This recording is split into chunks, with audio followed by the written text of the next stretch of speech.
Deck the halls on this special episode. The Mythbusters are cracking open holiday myths. Can turkeys explode? Turkey Master, I hand you your bird. Will a spoon keep champagne fizzy? It's like drinking stars. Are there killer icicles? Oh, wow. Who are the Mythbusters? Adam Savage. I reject your reality and substitute my own. And Jamie Heineman. I kind of like it in here. It's private.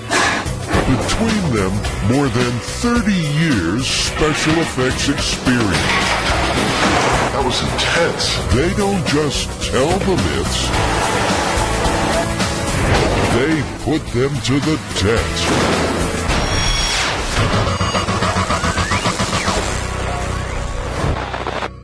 Man, Jamie, it snowed like crazy out here last night. Yeah, this is how it snows in San Francisco, in plastic bags. We've got to take a look at the myth of whether or not a clothed snowman melts slower than a naked snowman. Can we show a naked snowman on television? This is a family show. Maybe we'll put a fig leaf. At any rate, let's just get started making some snowmen.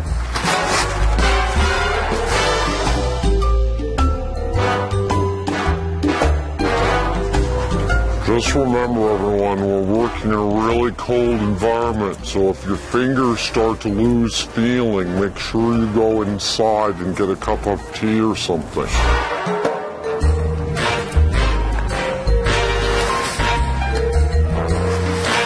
That would be Adam's untrimmed nose hair.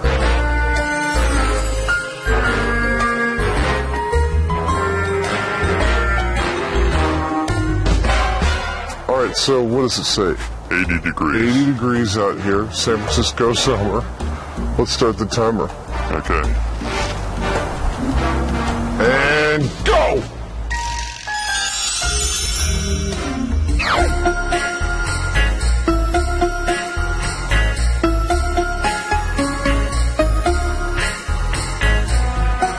Alright, so a check-in on our snowmen. Let's see here. That looks a lot more intact than yours does. Yeah, I mean, mine's just completely collapsing. It was just as big as yours when we started. We've been going for a couple of hours now. It looks like yours is starting to lean over. I think it's going to crumble any minute now. Let's just give them a little bit longer and then we'll see what happens. This one's a classic holiday myth. It's the idea that a silver spoon put in the neck of an open bottle of champagne will actually keep it bubblier than any other method. So it looks like we need to leave one alone as the control, right? Exactly. Then the other one will have the silver spoon hung in it. Right. Right? One that's left open without anything on it. Correct. And then one that we've taken the cork out and put it back. Yes.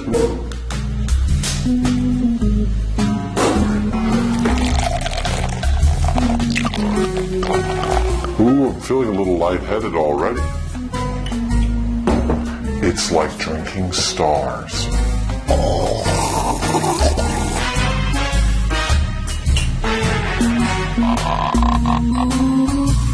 So we have our control, the silver spoon, the open bottle, and the recorked bottle.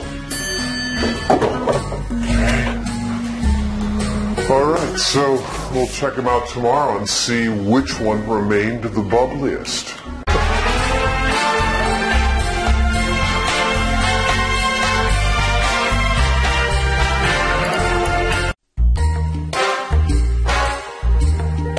Well, Adam, it's been 5 hours and 40 minutes out here. The snowmen have been merrily melting away. Yep. What do you think? Well, on the surface of it, without undressing your snowman, I think that the myth is completely confirmed. A dressed snowman is melting a lot slower than a naked snowman. It's like keeping it in a cooler. Yeah, absolutely. Look at that. barely melted at all. You can see it melted a lot more where there wasn't a coat. Wow. All right, well, it's been 24 hours. Our champagne has been sitting in the fridge. Well, let's pull it out and see what it tastes like. All right.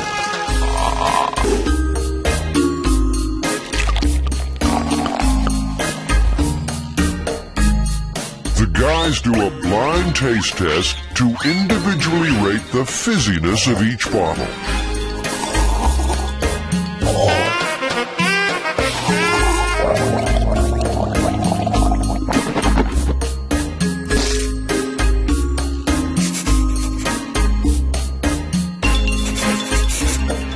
See how we did?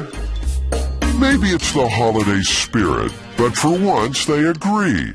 Both ranking the glasses in exactly the same order. J3, J4. Okay, now for the real test. Let's peel the stickers off and see what we got. All right, let's start from least bubbliest.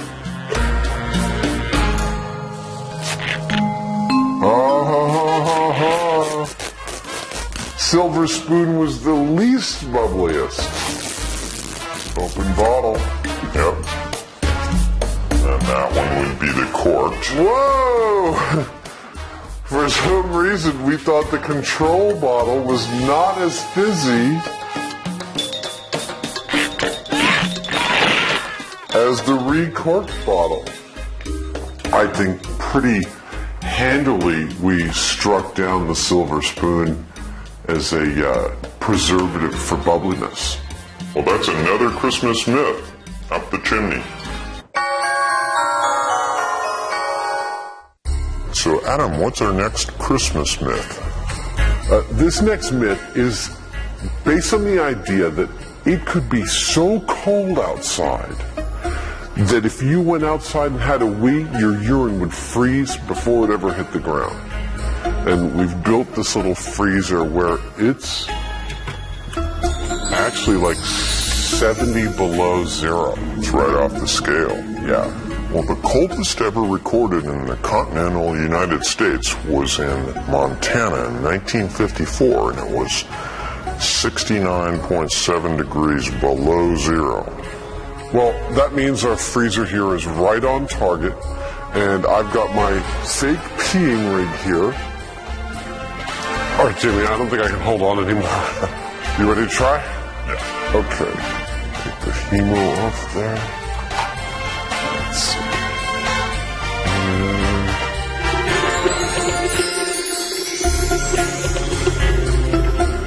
It's not freezing. And we know from the thermometer that right about here, it's at 70 below zero. I don't know what it would take to make your urine freeze, but it's not going to happen in the United States, that's for sure. You know, I think this is fairly straightforward. I'd agree with you. Jimmy, are there no end to these crazy Christmas myths? I mean, what could possibly be next? Well, we have one of those freak occurrences, and that is, what if an icicle fell off the eave of your house, and this icicle falls down and pierces you on the heart? Would it, stab you and kill you? I'm a little dubious about that, but obviously I guess the first place to start would be to be making some mighty big icicles. Funny you should mention that, because I happen to have some mighty big icicles ready to go right here. Lovely. The Mythbusters stairwell will be the scene of this unlikely holiday catastrophe. 15 feet of tube will guide the killer icicle, and a nice piece of beef will play victim. Ready, Jimmy? Ready? On my count? Okay. 5, 4, 3, 2, 1. Whoa!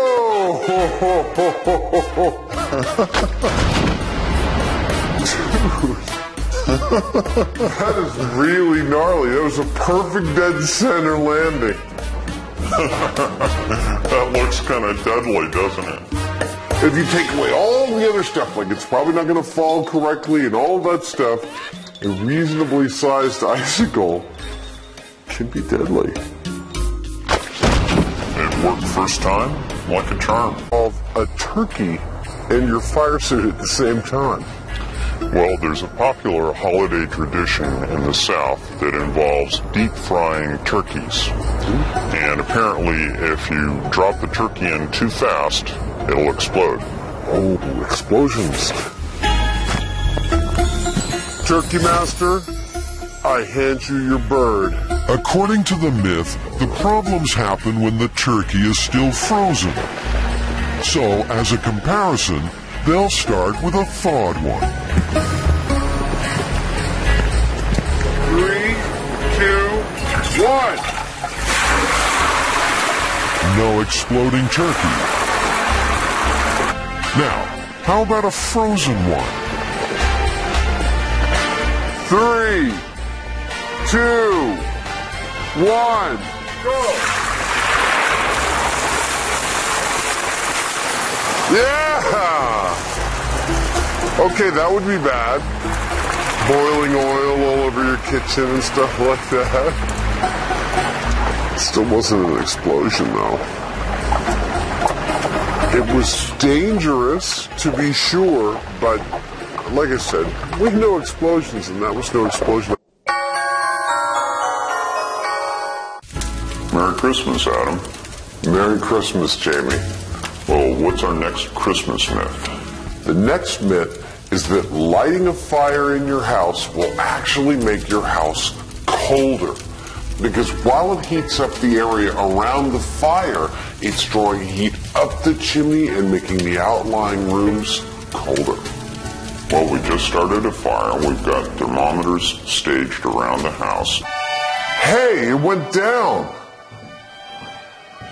Jamie, the thermometer in the other room went down by almost 3 degrees. Cool. Well, the air's got to come from somewhere. Yeah, so, I mean, let's check out the kitchen. The kitchen's not much changed, but it's pretty actually, open to the living room. But in the outlying areas, it actually went down by 3 degrees. Well, I was actually afraid that in California it's too warm. I mean, outside it's only 55 degrees. I was afraid we wouldn't be able to actually prove it here. We'd have to go somewhere where it's snowing. But this myth is confirmed. Yeah, well, that was cool. Well, Adam, I've got a Christmas present for you. Oh, Jamie, thank you. You shouldn't have, but I actually got you something too. Oh, Thanks, well. There you go. All right, thank you.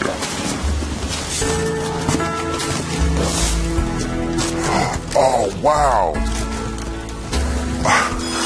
A laser bench focusing array? How did you know? It's just one of those things that when I saw it, I knew you'd want it. That is awesome. Oh, mustache trimmer. Are you trying to tell me something? Yeah, just take it all off. Go ahead. I don't think they'd let me do that. This is cool.